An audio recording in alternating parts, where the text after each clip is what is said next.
आप देख रहे हैं पूर्वांचल। रजिस्ट्री की जमीन को गोलबंद तरीके से मिलकर कुछ लोग नहीं करने दे रहे कब्जा। उषा मौर्य और देवेंद्र राय ने संयुक्त प्रेस वार्ता के माध्यम से अपना पक्ष रखते हुए बताया कि बीते दिनों पिपराइच विधायक की सह पर कुछ लोगों द्वारा भूमि कब्जा करने का आरोप लगाया गया था। जब पहली बार 2017 में योगी आदित्यनाथ जी सीएम हुए तो 2018 में हम लोग जनता दरबार में पहुंचे। वहां सीएम के आदेश पर तहसील समाधान दिवस जिलाधिकारी एसएसपी एसडीएम के एक टीम गठित कर जांच की गई और हमारे पक्ष में आदेश हुआ था। उषा मौर्य ने इस मामले का खंडन करते हुए बताया कि उन्होंने चिलुआताल थाना क्षेत्र के जंगल बेनी माधव नंबर 2 मोहरीपुर में एक जमीन का बेनामा 22 अगस्त 2009 को कराया था।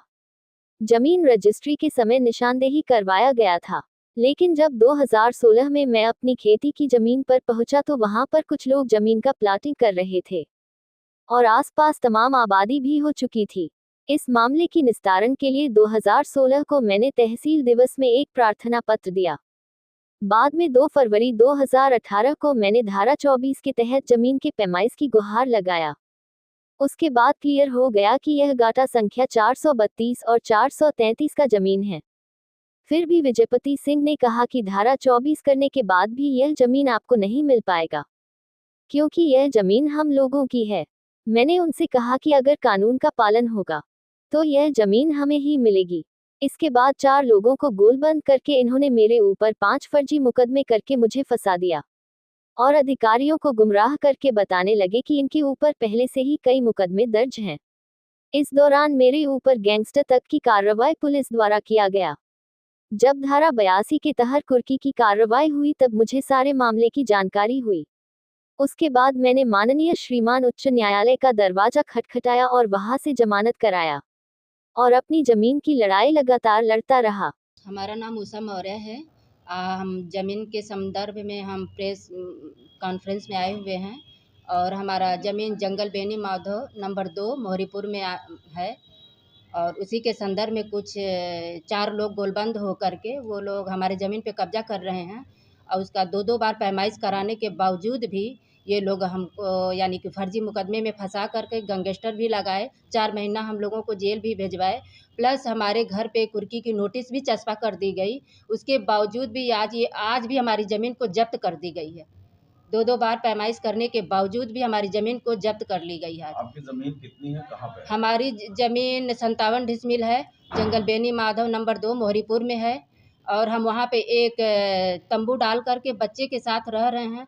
एक दिन रात में हमारे बच्चे का तबीयत भी ख़राब हो चुका है उस तंबू में और उसके बावजूद भी हमारी ज़मीन को यानी कि जब्त कर ली गई। ज़मीन कब लिया था आपने? मैंने 22 अगस्त 2009 की रजिस्ट्री कराई है, खारिज दाखिल भी है, 2-2 बार पैमाइश भी हो चुकी है और माननीय सीएम साहब के जनता दरबार में मैं गई थी। वहाँ पे यानी कि 9 जुलाई 2017 को गई थी। पहली बार सीएम साहब बने थे। पहली जनता दरबार की मैं पहली गवाह हूँ कि वो धक्का मुक्की हज़ारों की भीड़ की मैं चोटिल हुई थी और वहाँ से संज्ञान लेते हुए हमारे सीएम साहब ने हमको यानी हमारी एप्लीकेशन तत्कालीन डीएम राजीव रौतेला सर जी को देते हुए उन्होंने ये कहा कि समाधान कराइए, ये आपका मामला है, समाधान कराइए। उन्होंने समाधान के लिए तहसील दिवस में हम गए थे 2 जनवरी 2018 को, तो वहाँ पे हमारे जो तत्कालीन डीएम राजीव रौतेला सर जी तत्कालीन एसडीएम राहुल पांडे सर जी, तत्कालीन एसएसपी हमारे सत्यार्थ अनुरुद्ध पंकज जी की अध्यक्षता में वहाँ पे हमारी पैमाइश का आदेश हो चुका था और पैमाइश हो भी गई है। उसके बावजूद भी एक-एक कमियाँ निकाल करके उन लोगों ने फिर से धारा 24 यानी कि उसको कराने के लिए लोग कहे कमिश्नर साहब के वहाँ गए ये लोग कि इसमें ये कमी है, वो कमी है, उसको फिर मैं उस कमी को पूरा करते हुए फिर मैं दोबारा 23 सितंबर 2024 को फिर से पैमाइश कराई हूँ। उसके बाद से राजस्व टीम की तरफ से हमारा रिपोर्ट भी आ चुका है और वहाँ पे यानी कि 23 सितंबर 2024 के बाद से थाना चिलुआताल एसएचओ सर ने अभी तक रोक करके विवाद रखा था। फिर उसके बाद आज हमारी ज़मीन को कुर्क कर दी गई है। क्या वजह है कि जो है इस तरह का जो आपके साथ व्यवहार हो रहा है? सीएम से मुलाकात करने के बाद भी न्याय नहीं मिल पा रहा है आपको? न्याय नहीं मिल पा रहा है क्योंकि सब लोग कह रहे हैं इसमें 432 वाले जो हमारे विजयपति हैं 432 के हैं, सोनी त्रिपाठी हैं, नामिका गुप्ता हैं और गुलाबी चौहान हैं। गुलाबी चौहान ऑलरेडी अवैध मकान बना चुकी हैं 433 में। पक्की मकान बना चुकी हैं। ये 3 लोग हैं, उन्हीं का नज़ीर देते हुए वो लोग कह रहे हैं कि हमें भी इसी में चाहिए 433 में, जो कि ये 432 के हैं। ये लोग सीमांकन करने के बावजूद भी ये लोग मान नहीं रहे हैं, और वही ज़मीन न देने की वजह से हमारे आदमी को गैंगस्टर तक लगा दिया गया। हमारे घर पे कुर्की की नोटिस चस्पा कर दी गई, 4 महीने अंदर जेल में कर दिए। मैं एक छोटा बच्चा ले करके अकेले में यहाँ से वहाँ तक दौड़ते रह गई, लेकिन किसी ने सुनवाई नहीं की इसकी। अच्छा, कोई राजनीतिक संरक्षण भी प्राप्त है क्या आपके विपक्षियों को? जी, वो संघ कारवां कह के हमेशा कहते ऊपर से फ़ोन आ रहा है, ऊपर से फ़ोन आ रहा है, ये कह कर के हम संघ के आदमी हैं, संघ के आदमी हैं, यही बार-बार वो कहते आ रहे हैं। क्या चाहती हैं? हम बस न्याय चाहते हैं, जो हमारी पैमाइश हो चुकी है उस पे हमको कब्जा दिलाया जाए। आपका क्या मामला है? देवेंद्र नाथ राय मेरा नाम है। हम्म। मेरी ज़मीन 15 डिसमिल वहाँ है, संतबली से लिया गया था। मेरे पिताजी ने मेरी माँ के नाम से लिया था। कब? 19 जून 9 को 2000। जी। लेकिन विवाद किस बात का है? ये बात है 32 वाले जो यहाँ एक गुलाबी देवी हैं, 2032 में उनका बैनामा है।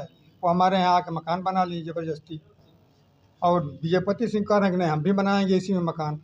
अब विजयपति सिंह कहते फिर रहे हैं कि ये देवेंद्र नाथ राय ब्रोकर थे, प्लाटिंग करते थे। मैं चैलेंज करता हूँ कि कहीं भी, यहीं नहीं गोरखपुर में नहीं, पूरे हिंदुस्तान में कहीं भी वो बता दें कि हम यहाँ ब्रोकरी किए हैं, प्रूफ दे दें, मैं अपनी सारी ज़मीन छोड़ने के लिए तैयार हूँ। क्या चाहते हैं? हम चाहते हैं हमारी ज़मीन खाली कराया जाए। अधिकारियों से शिकायत की है इस बात को लेकर? कई बार किए हैं सर, क्या हुआ? कुछ नहीं कार्रवाई हुई। मुख्यमंत्री का गृह जनपद है, फिर भी आप लोग को न्याय नहीं मिल पा रहा है। हम लोग इसमें क्या कर सकते हैं सर?